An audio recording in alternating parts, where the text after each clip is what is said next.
Bienvenidos al 44º programa de Área Protegida, que se emite por la radio online El Provincial, www.provincial.com.ar o por la aplicación disponible para los celulares. Nuestras redes sociales, Facebook e Instagram, como Área Protegida 2022. Ya disponen de trivias sobre patrimonio en Instagram, para aprender de una forma muy entretenida. ¿Qué tal, Rubén? ¿Cómo estás? ¿Qué tal, Rodolfo? Bien. Por suerte todo en orden, todo bien. Y bueno, un saludo a la audiencia, por supuesto.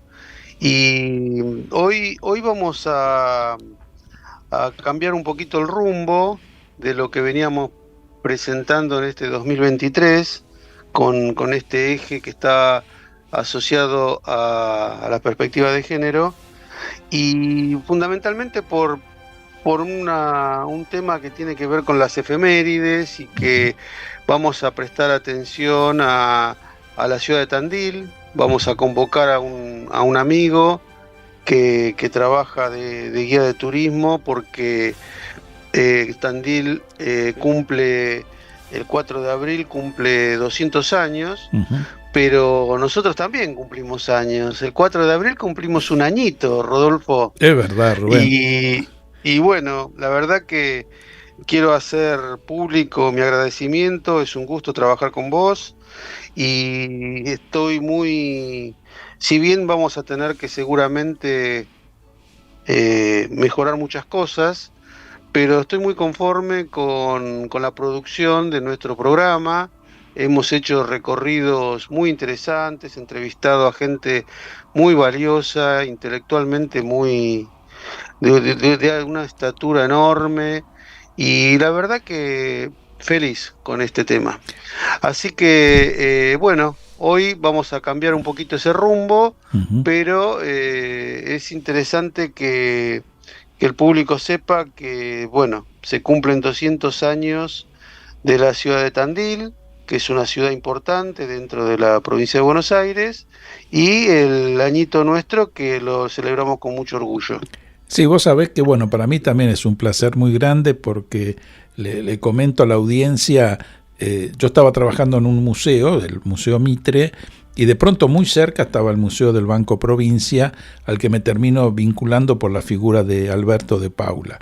Y de ahí en más, digamos, comenzó a haber una relación bastante cercana y para mí muy fructífera, y ahí es donde lo conozco a Rubén, y empezamos a hacer una cantidad de actividades juntos, en un momento que el banco propiciaba encuentros en distintos lugares de la provincia de Buenos Aires para hablar de patrimonio, de museos, que era un poco lo que a mí me convocaba, y demás, y que fueron encuentros geniales, y que lo pasábamos muy bien por el grupo de gente que iba desde Buenos Aires para esas charlas, pero tratando de hablar con la gente del lugar.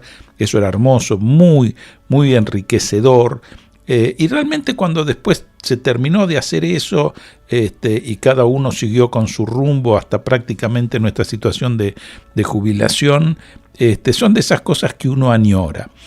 Y de pronto la posibilidad que se nos ocurre un poquito antes de empezar justamente el programa, pero de hacerlo, fue un poco como reavivar esas situaciones de encuentros, y la posibilidad de estar, como dice Rubén, con unos invitados que uno se maravilla que se hayan prestado, pero tan favorablemente a participar del programa, tan desinteresadamente, y realmente creo que esta situación de jerarquía, que además está dada por quienes nos han brindado casi desde el inicio el auspicio, el ICOMOS, el ICOM o el SICOP, que realmente hace de todo esto una actividad muy destacada. Así que comparto, Rubén, con vos la felicidad, por un lado, de hacer algo. Siempre que uno hace algo con amigos es muy lindo, se disfruta muchísimo, y también de orgullo. También siento eso que vos mencionabas, porque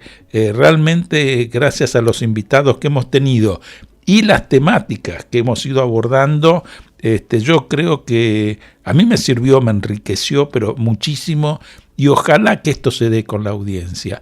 Es decir, muchas veces cuando nos hacen comentarios en nuestras propias redes y demás, esto se está generando también en nuestros oyentes, y eso realmente es muy lindo, muy favorable, por así decirlo. Tal cual.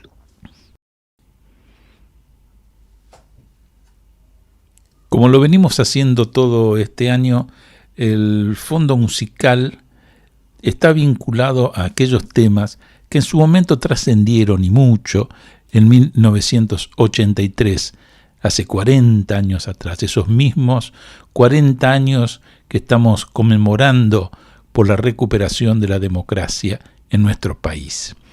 En este caso, el tema elegido es Every Breath You Take, o como ustedes pueden conocerlo, digamos, Cada respiro que tomes. Una canción, digamos, que fue muy, pero muy famosa por este grupo de Police, liderado por Sting, y que, por supuesto, llegó a los más grandes premios, entre ellos el Grammy como la canción del año para el año siguiente, en 1984.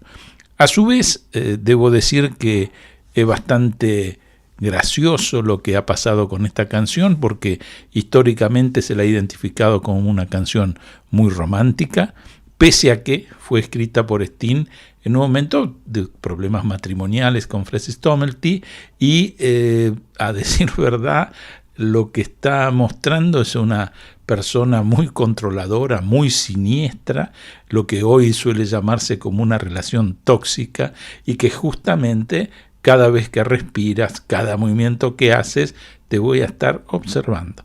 Esto es, digamos, un poco lo que transmite la letra, y no ese romanticismo que le ha sido adjudicado, ¿no es cierto?, a la misma.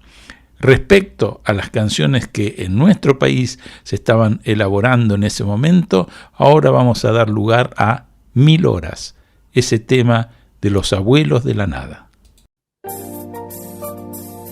Hace frío y estoy lejos de casa.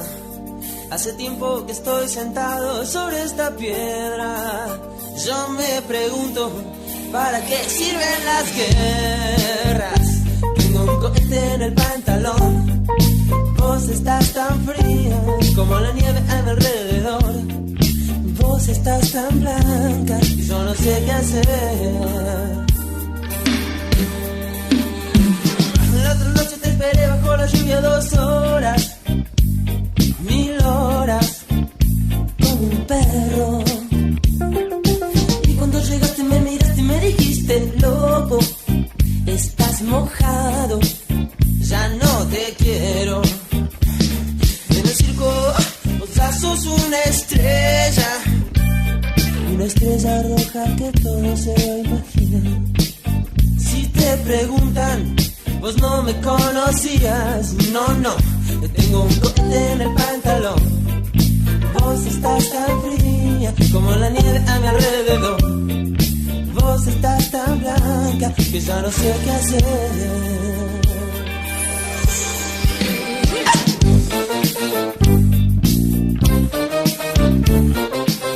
Esperé bajo la lluvia, no.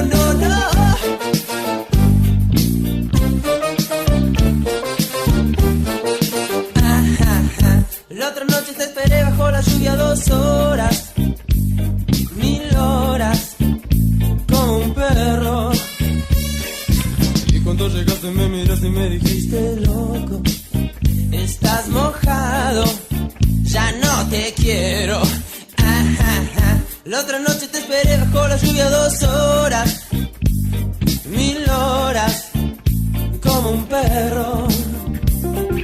Y cuando llegaste me miraste y me dijiste, loco, estás mojado, ya no te quiero.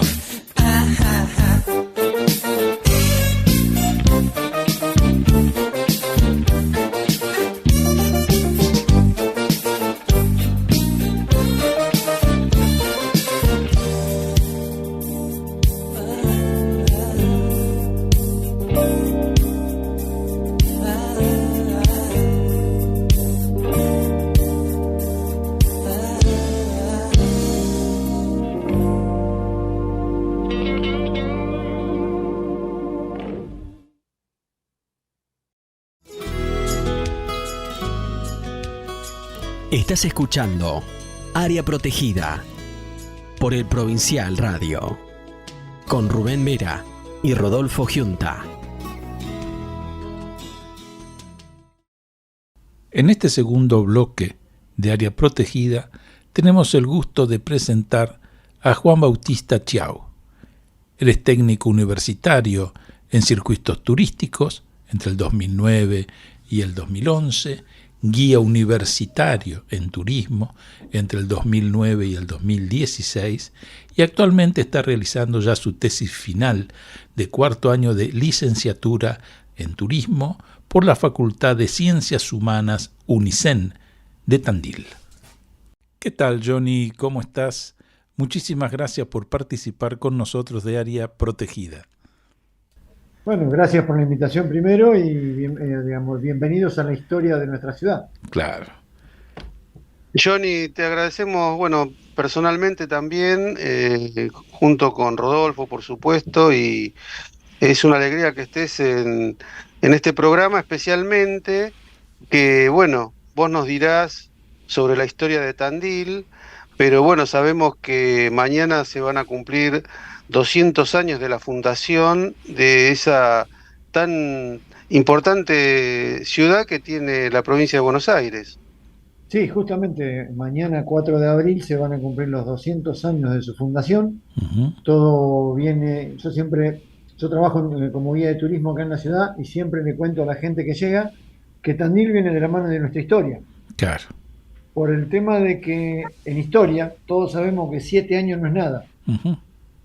Y 17 años o 18, desde antes de las invasiones inglesas, tampoco, para lo que es una historia como la que tenemos en nuestro país. ¿Y por qué me trae ese comentario? Porque justamente nuestro fundador, el brigadier general Martín Rodríguez, participó en los 2 eventos que nombré primero, las 2 invasiones inglesas, uh-huh, por Quilmes y Ensenada. Luego participó en la primera junta, en la formación de la primera junta de gobierno, luego en la Revolución de Mayo, en la Jura de la Bandera, en el ejército que fue al norte con Belgrano y San Martín, en la independencia argentina, y luego siendo gobernador de la provincia, claro, llega el 4 de abril de 1823 a fundar el Fortín de la Independencia, que uh-huh, luego le da el nombre a esta ciudad. claro. Por otro evento que se da un poquito más adelante, que es el encuentro de 2 culturas, digo yo. Uh-huh. La cultura europea porteña, que vino a fundar el Fortín, y la cultura aborigen que se encontraba en el lugar. Claro. Ese choque de culturas dio una mala interpretación del idioma que manejaban esos aborígenes, y sobre una roca que había, Uh-huh. que ellos la adoraban mucho, la llamaban Traún Lil. Esta gente que vino de Buenos Aires a fundar el Fortín entendió mal y dijeron, Tandil. Esa es una de las acepciones que hay. Y de ahí viene el nombre de nuestra ciudad, Claro. que es la que tomamos casi todos para no decir por qué tiene ese nombre. Uh-huh. De todas maneras, el atractivo de esto que se llamaba la piedra movediza, más allá de que ya no existe la original, es decir, que hace bastante tiempo, ya casi más de un siglo que cayó, hay una situación medio de réplica, como conmemorativa, por así decirlo, pero debe haber sido como un fenómeno de naturaleza notable, ¿no? Es decir, realmente debería llamar la atención por la cantidad de toneladas que estamos hablando, porque no era una piedra chica, es decir, era de un tamaño impresionante, y que tuviese esa oscilación realmente debería ser algo muy espectacular, digamos, en su momento. Bueno, en ese momento, cuando la piedra original estaba en el lugar, uh-huh, yo tuve la suerte de leer 4 libros de diferentes científicos europeos que vinieron a estudiarla entre 1840 y 1880, uh-huh, en lo cual comentaban de ese monumento megalítico, como lo llamaban, y que, como decías bien, tenía una leve oscilación, pero tan pequeña esa oscilación que el ojo humano no la veía. Ajá. Entonces, ¿cómo hacían para darse cuenta? La gente se acostaba debajo de esa roca, dejaban un objeto de no más de 10 centímetros de alto. Nosotros decimos de barro o cerámica, porque el vidrio en esa época era muy caro, uh-huh, o el cristal más que el vidrio, Y entonces salían debajo de la roca, le pegaban un golpecito y la piedra empezaba a oscilar. Tan leve que por ahí se quedaban escuchando el crack del objeto quebrarse. Y Claro. con eso se daban cuenta de ese movimiento. Porque el espacio físico donde estaba apoyada no es muy grande. Claro. Entonces, uno para poder ver un objeto moverse, se tiene que alejar. Claro. Y mucho. Y no da por el tema que se te termina el piso Ujú. y no hay más. Claro. Entonces hay que estar cerca. Y para que tengan una idea de tamaño, como hablabas vos también, yo le tomo como referencia, porque trabajé justamente con grupos, el micro que viene la gente, esos micro doble piso, Ujú. grandes, tienen 14 metros de largo aproximadamente, 4 de alto por 3,5 de ancho. La piedra movediza, la original y la réplica, guarda esa misma medida, tenía 12 metros de largo, 5 de alto y 4,5 metros de ancho. Claro. O sea que más o menos en proporciones son los mismos tamaños. La diferencia es lo que dijiste vos, el peso. Claro. Se habla de más o menos entre unas 290 y 300 toneladas, cuando un micro pesa 20. Claro. Estamos hablando de 20 micros juntos en uno solo, en equilibrio arriba del cerro. Imagínense cuando cayó. Claro, impresionante. Tiene que haber sido algo increíble. Se dice que el ruido se escuchó aproximadamente a 7 kilómetros a la redonda. Qué bárbaro. Quedó a 20 metros, no más de eso, Ujú. y hoy la réplica, uno va, sube a verla, y ahí mirando hacia abajo ve la original. Claro. Claro. Johnny, ¿y en qué año cayó esa piedra? Esa piedra cayó el 29 de febrero del año 1912 a las 5:10 de la tarde. Ujú. ¿Por qué podemos dar hasta la hora? Porque justamente enfrente a donde está hoy el parque lítico de la Movediza, había una casa que era una especie de almacén de ramos generales, Ujú. que justamente la familia dio un héroe para la Argentina también, que era la familia Olivero, la familia de Eduardo Olivero, el piloto de la Primera Guerra Mundial, Ujú. nacido en Tandil. Bueno, justamente la mamá tenía ese almacén y toda la gente que subía a ver la piedra original, cuando bajaban, pasaban porque era un almacén para comprar algo, para comer o para tomar algo. Claro. Y esta señora tenía libros donde la gente dejaba digamos, la experiencia que había vivido con el movimiento de la piedra y lo dejaban anotado. Claro. Entonces, la señora, cuando sienten el ruido y le avisan que la piedra se había caído, escribió en la primer página que había en blanco: infausto día para Tandil, se cayó la piedra movediza a las 5:10 p.m. y los hizo firmar a todos los presentes. Claro. Y quedó anotado. Quedó el documento. Quedó registrado. Qué bárbaro. Quedó el documento. Y esos documentos están en el museo histórico que tenemos acá, Claro. Claro. justamente en la sala de Eduardo Olivero, que era la mamá. Qué fantástico. Johnny, vos sabés que te propongo hacer como una muy sintética, una breve historia de de la época que fue fundada allá por principios del siglo XIX, la relación de los soldados con los indios y bueno, todas estas avanzadas que, bueno, son bastante comunes a todo lo que fue la avanzada a lo que se decía, mal se decía, el desierto. Exactamente. Pero bueno, ¿qué nos podés contar de todo estas, Bueno, todo de comienza- los primeros soldados y todo eso? O sea, todo está, como decís vos, Rubén, todo esto comienza con un malón que hubo en el año 1820 en lo que es la zona de Salto. Ujú. Ese malón es para, digamos, como que rompió el arco digamos, de resguardo que tenía Buenos Aires desde el Salado para la ciudad de Buenos Aires. Claro. Como bien decía, del Salado para el sur era el desierto. Mm. Desierto con pasto, con arbustos, no con árboles, Ujú. y con aborígenes. Entonces, el Salado era un límite natural, con las demás poblaciones, los demás fortines, como eran Salto, Areco, digamos, Monte, Cañuelas, Dolores, Chacomús, toda esa zona hacía un arco protector de Buenos Aires. Claro.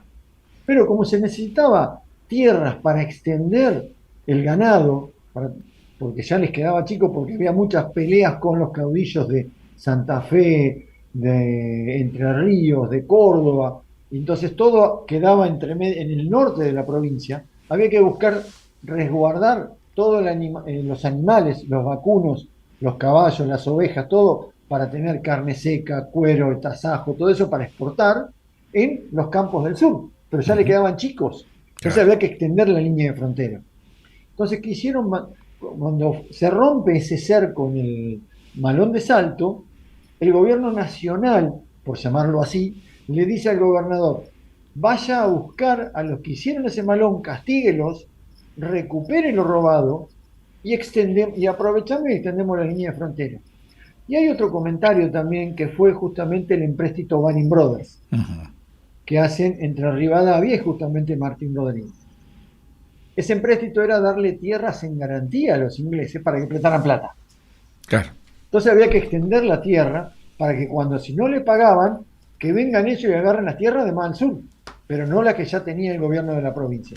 Todo eso hace que la línea se extienda. Y entonces sale Martín Rodríguez con una expedición a principios de enero de 1823 hacia lo que es el sudeste, centro y sudeste de la provincia de Buenos Aires. Lo que ellos querían llegar era la zona del Vulcán.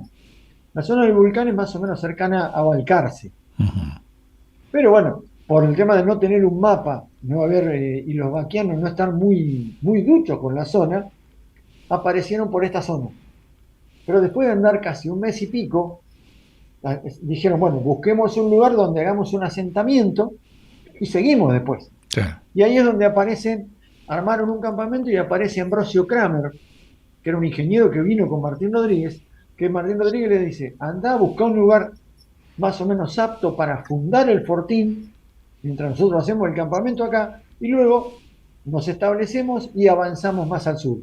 Bueno, encuentran el lugar donde hoy justamente se encuentran, hay una disyuntiva con algunos historiadores y arqueólogos de si el fuerte estaba de una forma o de otra, pero las manzanas son cercanas a donde está la municipalidad, la iglesia, el Parque Independencia, más o menos por ahí, por esa zona se habla de que estaba el fortín, que ocupó aparentemente 4 manzanas de la época. O sea, Claro. 4 manzanas de la actualidad, perdón. Sí, sí. Y esas manzanas, en ese momento, Ambrosio Kramer tuvo que usar la medida del momento. Y la medida del momento era la vara, no el metro que conocemos hoy. Entonces, muchas veces la gente de Tandil, la gente de Buenos Aires, el turista que llega nos dice, che, pero las cuadras son muy largas en Tandil. Claro, hay que explicarle que fueron medidas con la vara y son de 150 varas de largo, que era la medida que usaban en ese momento. O sea que da aproximadamente unos 130 metros la cuadra. Claro, bastante más que la cuadra común de 100, digamos. Exactamente. Y aparte, en Tandil hay que tener en cuenta que estamos sobre sierras, sobre un sistema serrano, entonces, qué subida y qué bajada. O sea, se sube y se baja continuamente acá. Entonces la gente queda mucho más cansada que en otros lados porque están acostumbrados a andar en plano y vienen acá y le dicen, sí, son 15 cuadras. Pero 15 cuadras entre subida y bajada son como 20, 20 y pico. Entonces, no están acostumbrados. Claro. Pero bueno, la historia que armaron ese fortín lo llamaron Fortín de la Independencia, en homenaje a la independencia argentina, porque Martín Rodríguez, como comenté al principio, había sido partícipe de la, digamos, no firmando el acta, pero por lo menos del momento de la independencia. Claro. Y de todo lo que hubo anterior también. Entonces, por eso, en homenaje a esa independencia, le pone ese nombre. Cuando se vuelve a gobernar a Buenos Aires, que en ese momento era la capital de la provincia, pero la capital de las provincias también, porque La Plata no existía. Claro. Entonces, Martín Rodríguez deja gente en el Fortín y se vuelve. Y la gente del Fortín ahí es donde empieza a salir a recorrer el entorno y se encuentra con estos aborígenes en la base del cerro que hoy llamamos de la Movediza. Y ahí es donde aparece el nombre ese que después se lo cambian por Pueblo del Tandil. Claro. Todo empezó a crecer la ciudad porque empezó a venir mucho más gente, aparecieron varios inmigrantes a darle movimiento a la ciudad, a hacerla crecer, caso Juan Full, un dinamarqués que vino, que es el primero que siembra trigo en la provincia, Ramón Santamarina, que es el primero que arma una empresa de transporte, había transporte de carretas, pero él arma una empresa para poner carretas Buenos Aires, Tandil, Tandil, Buenos Aires, Claro. para llevar y traer cosas y llevar gente también. Luego, o sea, aparecen varios inmigrantes más como Arana, Vela, Gardey, todo eso que le van dando un empuje comercial y a agricultura y ganadería, porque empiezan primero con animales, después Full trae el trigo y entonces se hace un mix de agricultura y ganadería en Tandil, y bueno, y eso es lo que lo va llevando a crecer, Claro. a ser la ciudad que soy. Ahora, fíjate qué notable, Normalmente ¿no? hablan, Esta, sí, esta cuestión de los inmigrantes, porque de pronto estamos muy acostumbrados, es decir, a los inmigrantes italianos, a los españoles, pero que de pronto de países nórdicos se hayan interesado y se hayan radicado, y de hecho lograron elementos, por así llamarlos, de progreso, como en este caso esta cuestión del cultivo y demás, que fantástico, ¿no? Es decir, que esta gente proveniente de esos países, para nosotros un tanto más remotos, que se hayan radicado en estos lugares y que hayan decidido que sea ese su lugar en el mundo, ¿no? sí, bueno, Juan Full, cuando llega porque ya había algunos otros dinamarqueses Ujú. instalados, y él viene como maestro primero, Claro. y Tandil no tenía escuela pública. Y Ujú. entonces Full dice, Tandil tiene que tenerlo porque había escuela de varones y de mujeres, pero privado. ¿Y Claro. para quién lo podía pagar? Ujú. Entonces, mandándole cartas a Sarmiento, logra tener la primera escuela pública. La escuela número 1, que está al lado de la iglesia en el centro hoy. Ujú. Y esa escuela, o sea, él la consigue, si es el primer director, le mandan un maestro, Francisco Huldain, y ahí comienza, digamos, la parte, digamos, escolar de Tandil, pública. Pero Claro. también Juan Full fue, digamos, asesor del comisionado municipal, porque recién intendente tenemos en 1886. Claro. Entonces antes había un comisionado, Ujú. entonces asesor, y hay que tener en cuenta que en esa época, por ejemplo, si el comisionado municipal tenía que ir a Buenos Aires, tenía mínimo 2 semanas para ir, 2 semanas para volver, más Claro. otras 2 semanas o 3 en Buenos Aires. Tandil quedaba sin cabeza durante capaz un mes y medio. Ujú. Entonces este señor lo reemplazaba y con eso hizo casas, hizo calles, todo eso un dinamarqués. Pero también hubo Sí, italianos sí, y claro. españoles, también tenemos un poco de ascendencia árabe también, Ujú. franceses, Qué notable. Ahora, ¿sabes? vos De fijate todo un que poco. esta situación de este señor que, digamos, tuvo la proyección de la educación, cómo prosperó, ¿no? Porque hoy Tandil es un centro hasta incluso universitario, tiene universidades públicas y Sí, privadas, es un sí, sí. referente lo que llaman la Universidad del Centro, Ujú. notable, ¿no? Es decir, e incluso hoy se está casi posicionando como un polo tecnológico, de desarrollo Sí, sí, tecnológico, también, sí, que sí. es algo muy importante. Así que ese origen, digamos, que pareciera tan remoto y precario, cómo realmente logró una proyección extraordinaria, ¿no? Sí, sí, sí.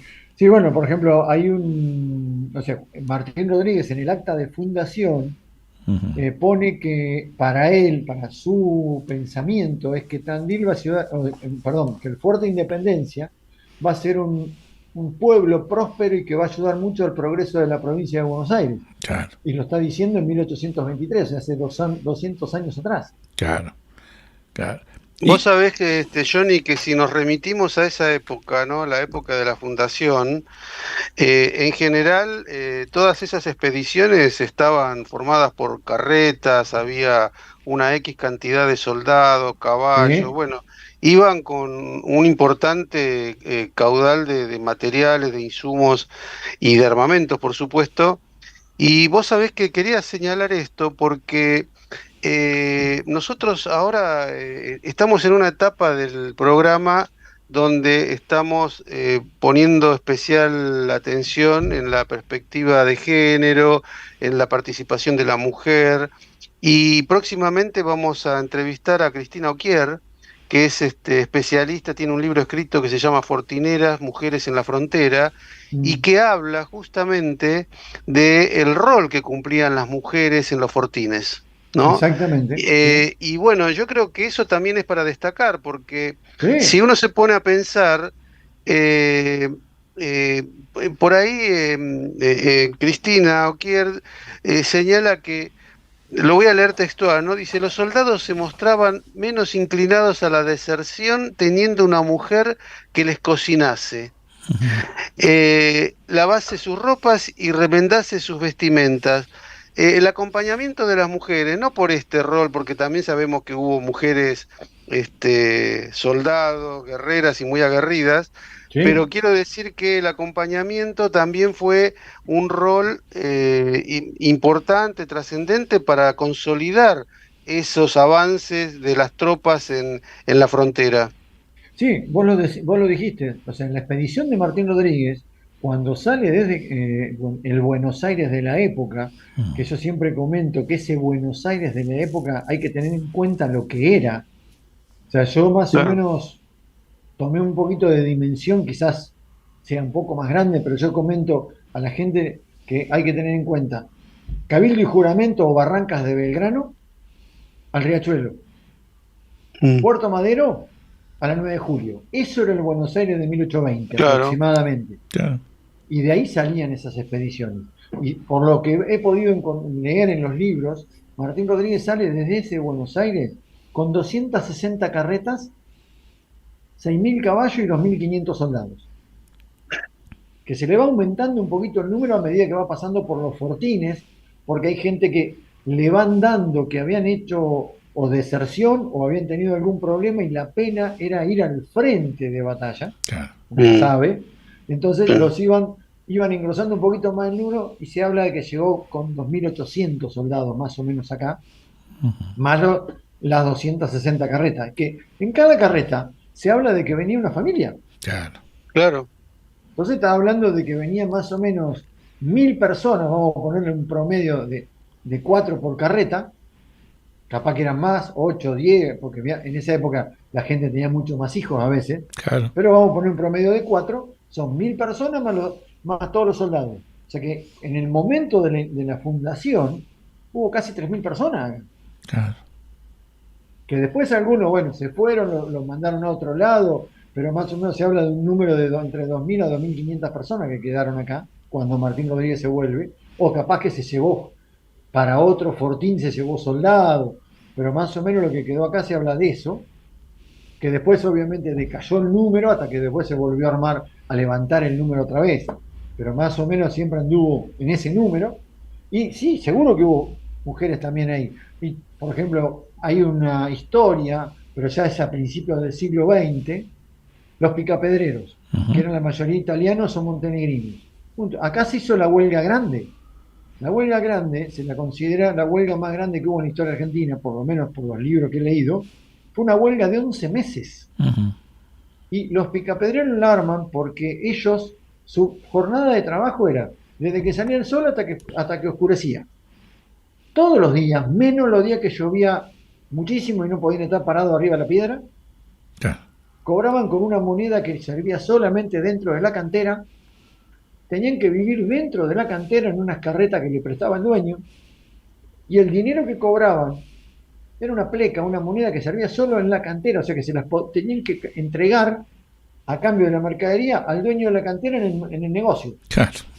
Entonces, que era un Sí, círculo. sí. Bueno, y esa huelga, los dueños, cuando los picapedreros se unen para hacer esa huelga, no pararon de producir, sino de entregar la producción al Ujú. dueño de la cantera. Los dueños de la cantera se juntaron y dijeron, tenemos que romper esta huelga, traigamos gente de Buenos Aires que rompa la huelga.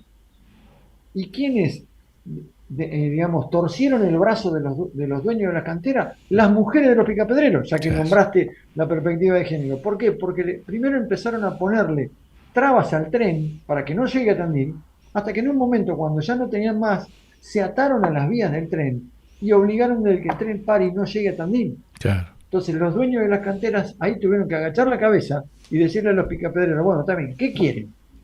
Y ahí se forma el sindicato de los mineros, Ujú. o de los que... Entonces, y esas fueron las mujeres también, que hay que también sacarse el sombrero por esas mujeres que casi entregan su vida para que los hombres puedan seguir trabajando con condiciones mucho más favorables, como cobrar con dinero real, tener horario fijo, no Sí, trabajar el un domingo, trabajo más digno, más digno, digamos. exactamente. Bueno, y eso también fueron las mujeres. No solamente, digamos, las fortineras fueron el primer paso. Claro. Después vinieron el resto. También están las mujeres de lo que, por ejemplo, ayudaban a hacer o el ganado, o las que hacían la leche o el queso, la manteca, o los embutidos en su momento, o los fiambres que colaboraban con sus esposos en el campo. Ahora vamos a hacer una pausa musical también con un tema de 1983, Pensé que se trataba de Cieguitos por Los Twist.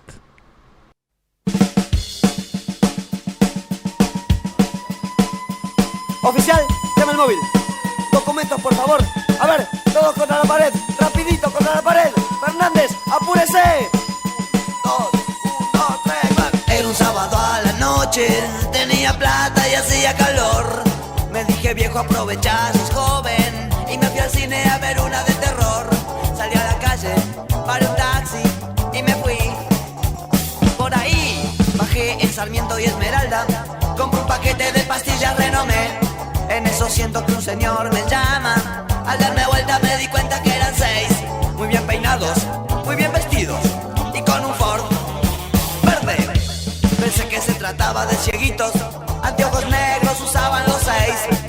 Al llegar me dijeron buenas noches. ¿Dónde trabaja? ¿Dónde vive? ¿Usted quién es?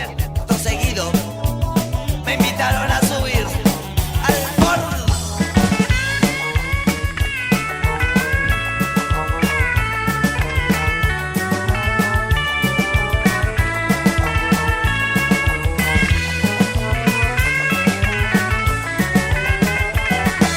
Llegamos a un edificio y comportándose con toda corrección, me sometieron a un breve interrogatorio que duró casi 4 horas sin fracción. Se hizo muy tarde, dijeron, no hay colectivos. ¡Quédese! Por favor.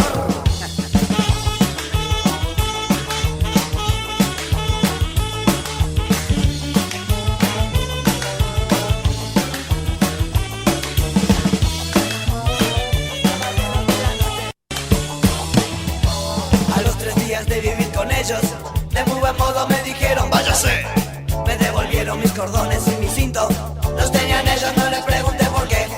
Cuando salía, me prometieron, lo aseguraron, lo repitieron. Nos volveremos a ver. Garrido, Garrido, apúrese, Garrido, apúrese, Garrido, que se nos va.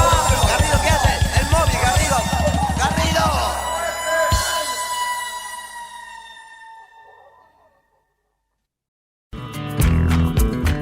Acompañan a Área Protegida el Comité Argentino de ICOMOS, Consejo Internacional de Monumentos y Sitios, organismo que trabaja por la conservación, protección y valoración de los monumentos y sitios de valor patrimonial, y el Comité Argentino de ICOM, Consejo Internacional de Museos, organización no gubernamental que establece estándares profesionales y éticos para las actividades de los museos.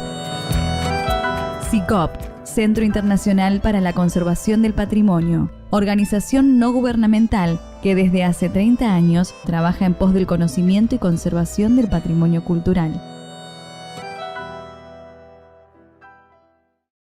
Estamos en el tercer bloque de Área Protegida, en este caso acompañados por Juan Bautista Javier Chiao, que es guía de turismo de Tandil, en el momento que estamos en el bicentenario de esta ciudad de la provincia de Buenos Aires.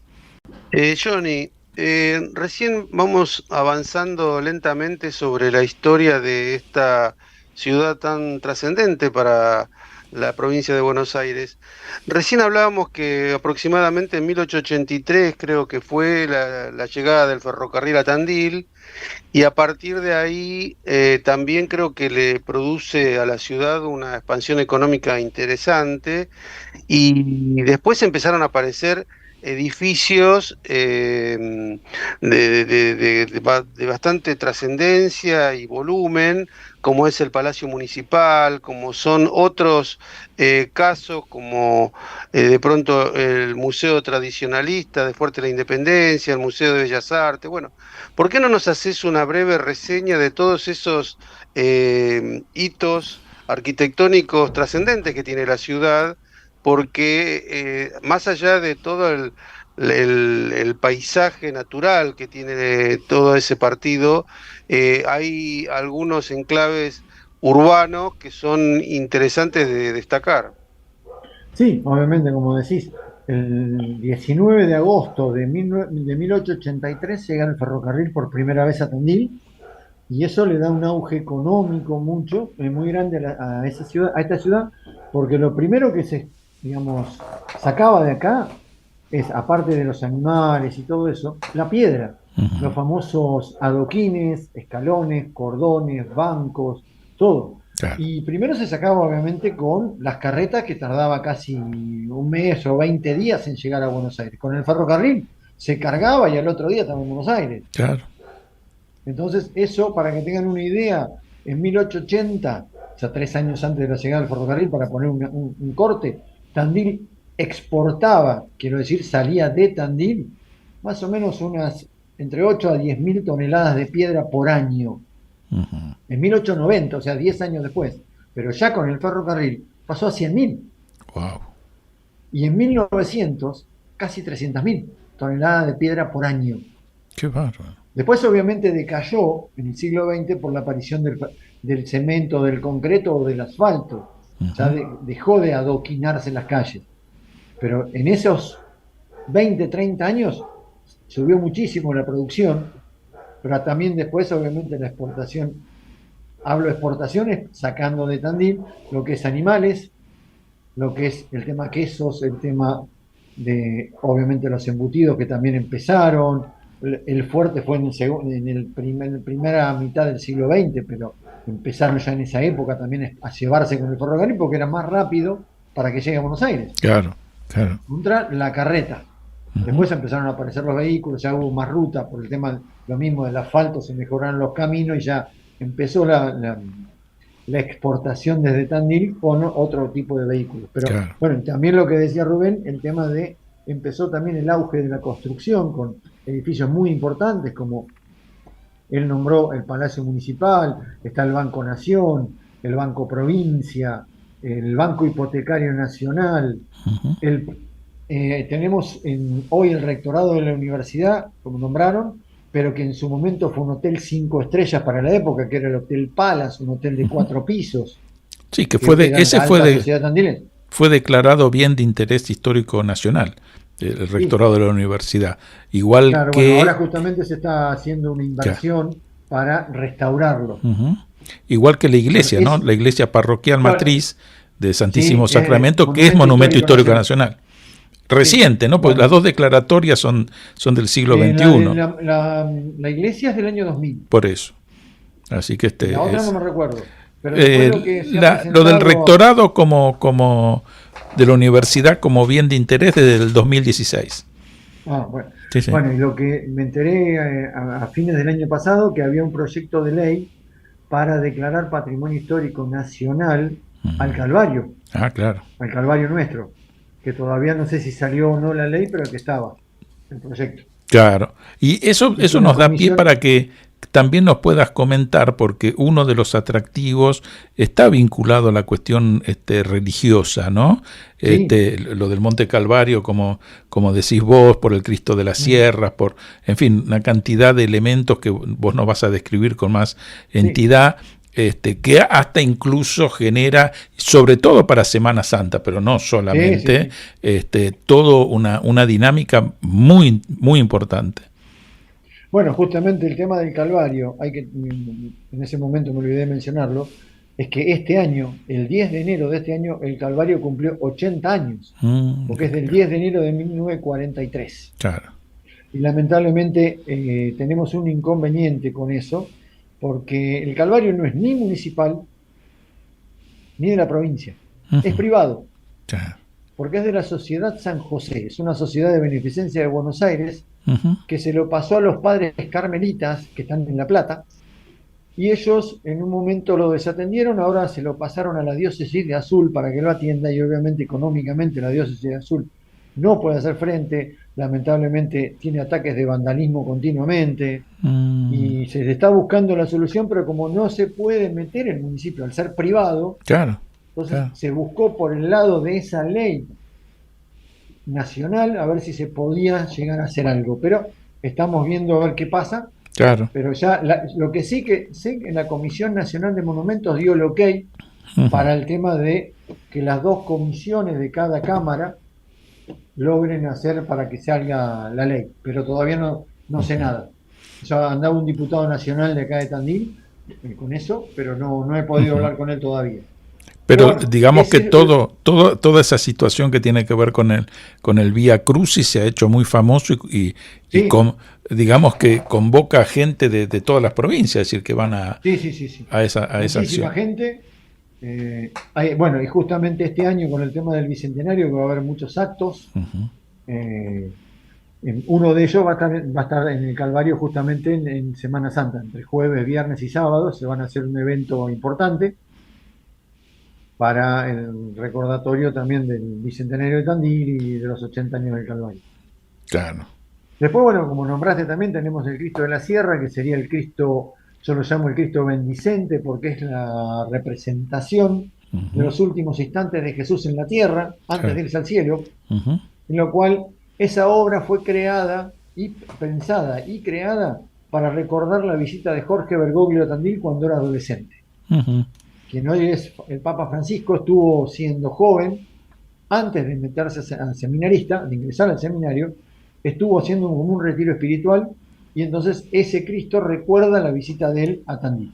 Claro. Fue inaugurado en 2014, que es el último Ujú. atractivo turístico Claro. por el momento que se ha inaugurado, porque va a haber dos atractivos más o dos hitos más, dos atractivos, uno el hito histórico del Bicentenario y otro en un parque que tenemos acá que se llama Parque del Origen. Ujú. Tenemos un parque que es un predio de más o menos unas 5 o 6 hectáreas, donde ya tenemos instalados 8 dinosaurios Ujú. en tamaño natural, hechos de hierro, y ahora se va a instalar el argentinosaurio, que es el más grande de todos los que hubo en la Argentina, no en la zona de Tandil, que es más o menos, para que tengan una idea, tiene 20 metros de altura y 40 metros de largo, Claro. es bastante grande, Sí.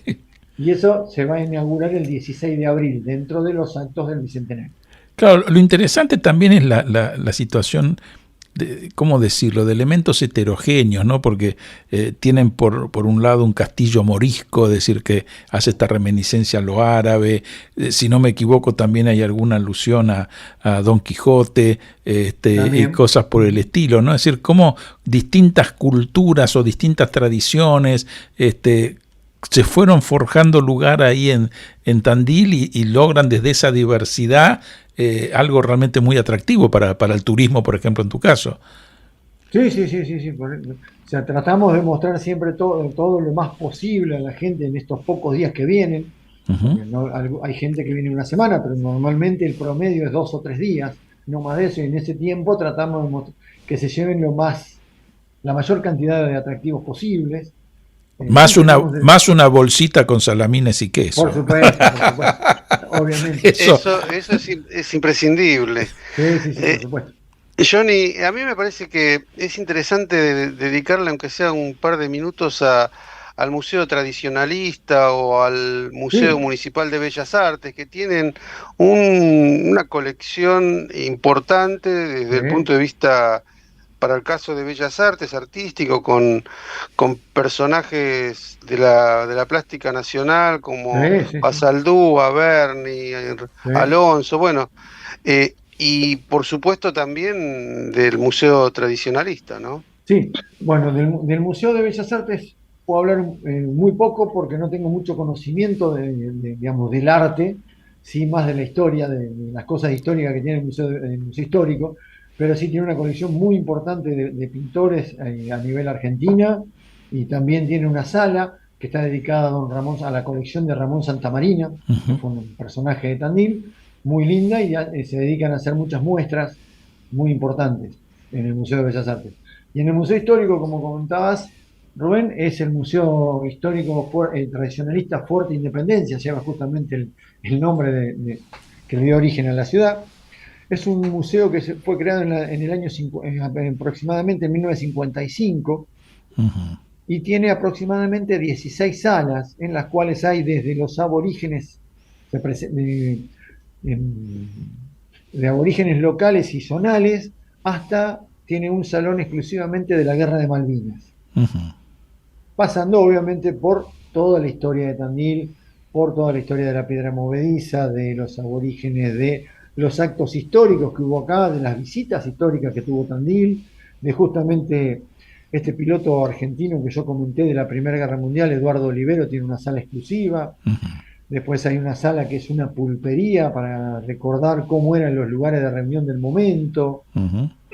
Yo lo llamo el inicio de los clubes, que es Claro. donde se juntaban ahí para charlar, para jugar a las cartas, para jugar a las bochas, la riña de gallo. Después tiene también una sala dedicada a una farmacia que los dueños cambiaron toda la farmacia, entonces en lugar de destruir lo que tenían, lo donaron y la armaron a la farmacia directamente en el museo. Qué bien. Después tiene la primer campana que tuvo la iglesia del centro, un Ujú. patio. En el patio hay un avión que es uno de los Gloster Meteor que bombardearon Plaza de Mayo en el 55.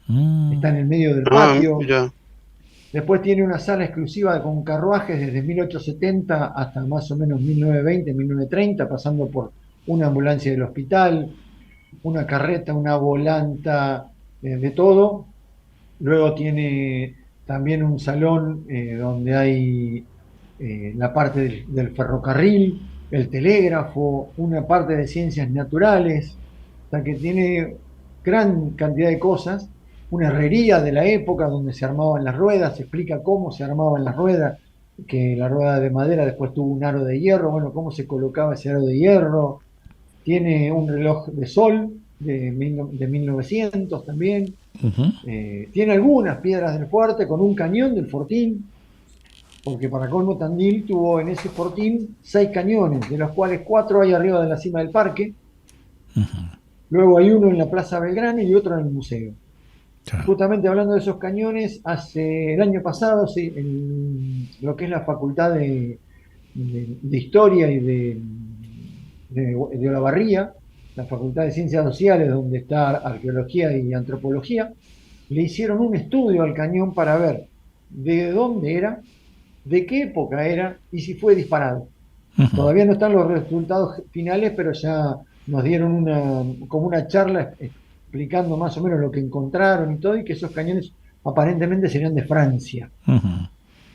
Qué Pero interesante. bueno, Ahora, sí, Sí, qué buena colección que tiene el museo, ¿no? Es decir, sí, no, el y, museo sí, y es la importantísimo. posibilidad de recuperar, a mí me parece tan bueno, sobre todo para la gente más joven que de pronto uno le dice una pulpería y realmente no tiene No, no, forma de hacerse una representación en su mente, que tenga la posibilidad de verlos, o como era una farmacia antes, o cada una de estas cosas que nos fuiste narrando.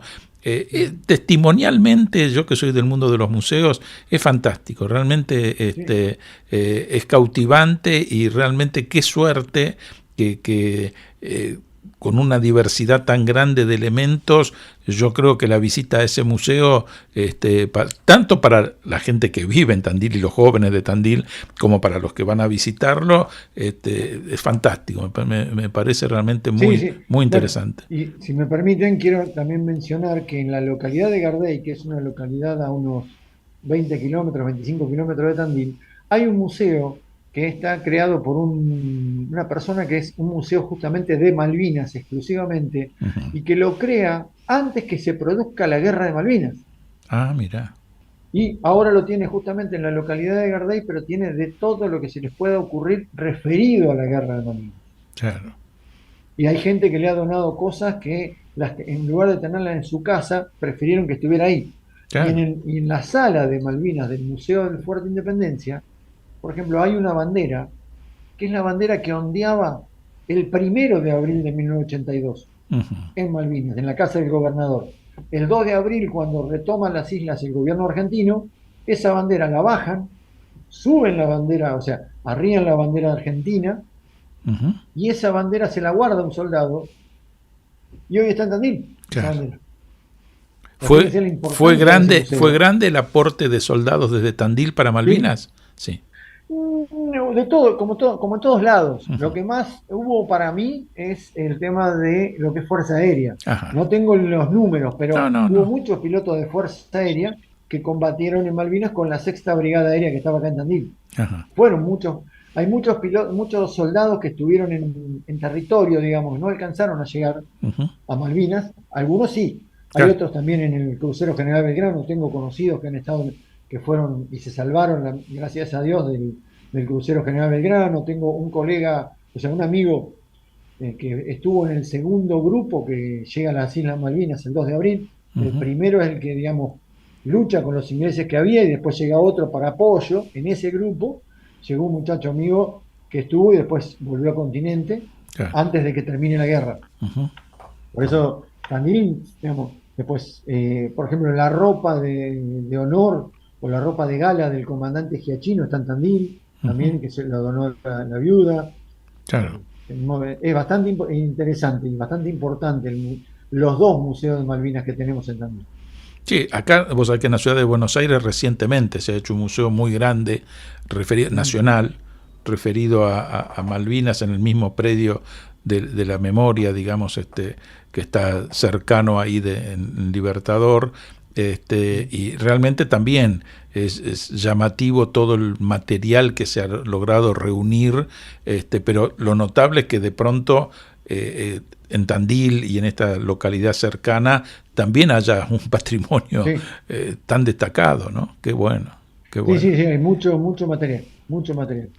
Y después, Bueno, Johnny, te agradecemos muchísimo tu participación, nos diste un panorama más que ilustrador de todo lo que pasó, los 200 años de esta ciudad, y bueno, te agradecemos muchísimo y seguramente cuando cumpla 300 te vamos a volver a convocar. Ojalá estemos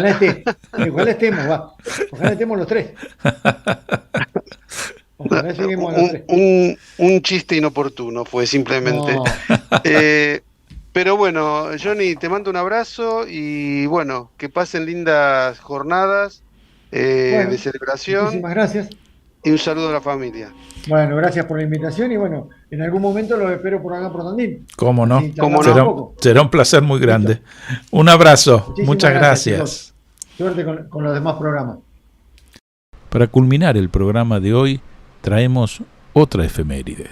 Este 22 de marzo se cumplieron 150 años del nacimiento de Julieta Lanteri, que había nacido en Cuneo, en Italia.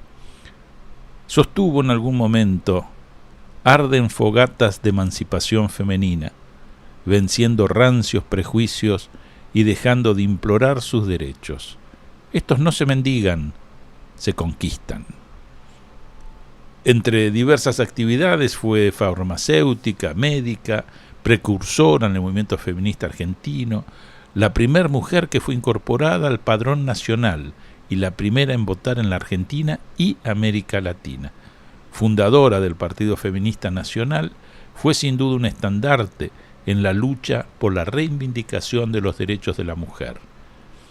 Además del voto femenino, su lucha incluyó denunciar las condiciones inhumanas de las obreras privadas de cualquier derecho, pelear contra proxenetas y funcionarios que se enriquecían con la explotación sexual, exigir el derecho al divorcio y terminar con el poder de la Iglesia sobre la vida de las personas. Fue la primera mujer que pudo ingresar y recibirse de bachiller en el Colegio Nacional de La Plata.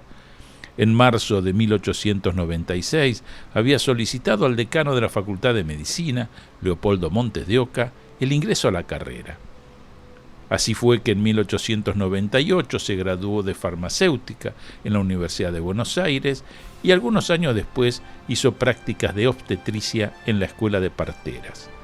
En 1906 participó del Congreso Internacional del Libre Pensamiento en Buenos Aires e integró el Centro Feminista, creación impulsada por Alicia Moro de Justo. Más tarde, Lanteri fundó la Liga Argentina de Mujeres Libre Pensadoras. En 1910, en el centenario de la Revolución de Mayo, convocó al primer Congreso Internacional Femenino del Mundo. Como parte de aquellos festejos, invitó a mujeres como Cecilia Grierson y Elvira Rawson. Falleció en 1932.